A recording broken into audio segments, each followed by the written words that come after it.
Psalm 94 is powerful. It redefines what vengeance is. Vengeance being, in this context, the setting things right quality of God. O Lord, you God of vengeance, you God of vengeance, shine forth, rise up. O judge the earth, give to the proud what they deserve. O Lord, how long shall the wicked exult? It is about God knocking down the prideful from their lofty places and setting things right. It is not exclusive of God's love, God's compassion, or God's forgiveness, but in order for people to be prepared for the forgiveness, compassion of God, sometimes they need to be knocked off their high places. Or, as my dad used to say, get off your high horse. He continues, they pour out arrogant words. All the evildoers boast. They crush your people, O Lord, and afflict your heritage. They kill the widow and the stranger. They murder the orphan. They say the Lord does not see. The God of Jacob does not perceive. Comment time. When the psalmist talks about the vengeance of God, he points to the arrogance of evildoers. He points to those who afflict the heritage.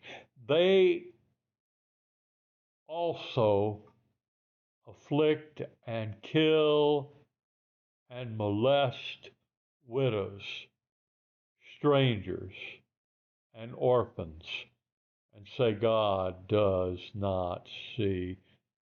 The psalmist continues, understand, O thou dullest of the people, fools, when will you be wise?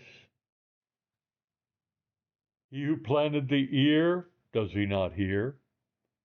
He who formed the eye, does he not see? He who disciplines the nations, he who teaches knowledge to humankind, does he not chastise? The Lord knows our thoughts, that they are but an empty breath. This God that we call upon to set things right, this God whom we serve, this God whom we worship, we know from him and learn from him that he knows everything, he hears everything, he sees everything. He teaches us how to live, and he chastises us when we go astray. He knows our thoughts, and he knows how often our thoughts are just empty breaths. What does it mean to be chastised with God? What does it mean to us?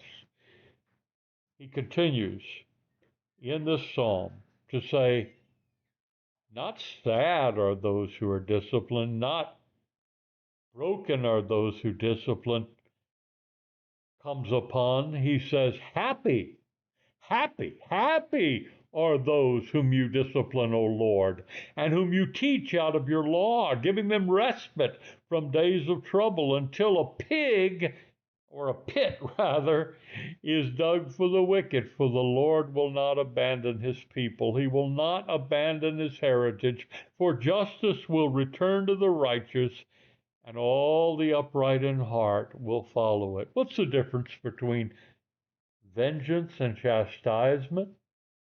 What's the difference between that judgment against our wickedness and God disciplining us? It's a very simple thing. It's how we align ourselves with God.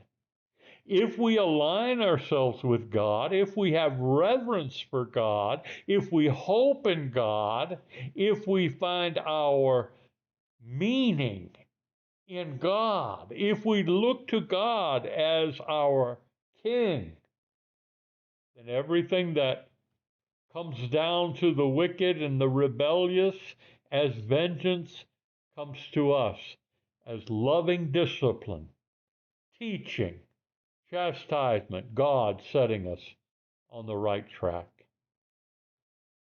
He continues, who rises up against me, against the wicked, rather?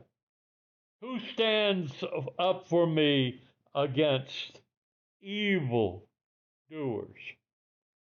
It's the Lord. If the Lord had not been my help, my soul would have soon lived in the land of silence. When I thought, my foot is sleeping, your steadfast love, O Lord, held me up. It held me up. It held me up. God holds you up, my friend. He rises to defend you against the wicked, against the evildoers. And he keeps you from falling into the land of silence. When I thought my foot is slipping, your steadfast love, O Lord, held me up. The cares of my heart are many, your consolations cheer my soul. Can wicked rulers be allied with you, those who contrive mischief by statute? What is that? That's making laws that are wrong. They work against people. He continues, they band together against the life of the righteous and condemn the innocent to death. But the Lord has become my stronghold and my God, the rock of my refuge. He will repay them for their iniquity and wipe them out for their wickedness. The Lord our God will wipe them out. Friend, if you're living the life of wickedness, if you're at odds with God, that's your choice. But I would adjure you and encourage you to change your course, to look to God, to align yourself with the sentiments of Psalm 94. That's always available for you. Wouldn't you rather choose discipline, chastisement, God's leadership in your life over vengeance? Look, you step into a river and try to swim against the current's going to pull you down.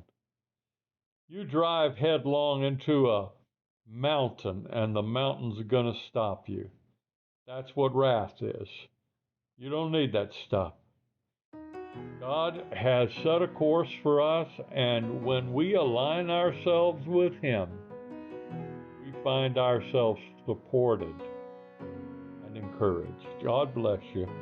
Talk to you next time.